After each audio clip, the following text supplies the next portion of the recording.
ثم بعثناہم لنعلم ای الحزبین، پھر ہم نے ان کو اٹھایا کہ معلوم کریں دونوں فرقوں میں کس نے یاد رکھی ہے جتنی مدت وہ ہے۔ ہم سنائیں گے تم کو ان کا احوال تحقیق، اور وہ کئی جوان ہیں کہ یقین لائے اپنے رب پر، اور زیادہ دی ہم نے ان کو سوجھ بوجھ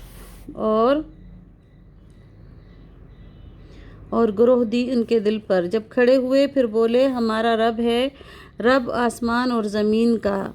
نہ پکاریں گے ہم اس کے سوا کسی کو۔ اٹھا کر تو کہی ہم نے بات عقل سے دور۔ یہ اصحاب کہف کے بارے میں ذکر ہے کہ وہ کئی جوان ہیں اور ان کے بارے میں تحقیق ہے،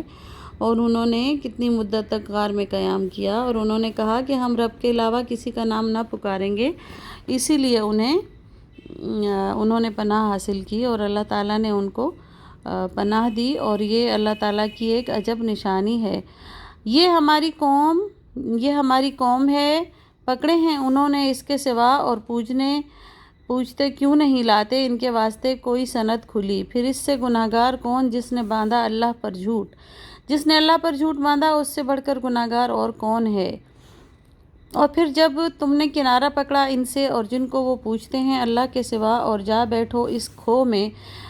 پھیلا دیے تم پر رب تمہارا کچھ اپنی مہر سے، اور بتا دے تم کو تمہارے کام کا آرام،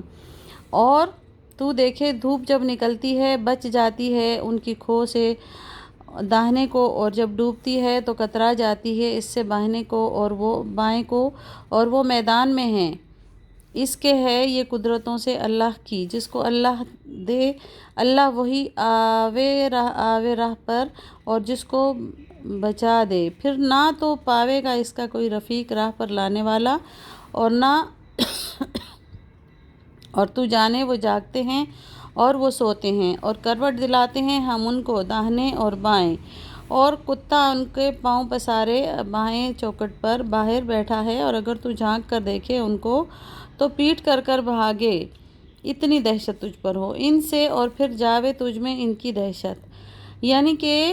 جو اصحاب کہف ہیں اللہ تعالیٰ نے ان کو غار میں پناہ دے رکھی ہے، اور وہ سوتے ہیں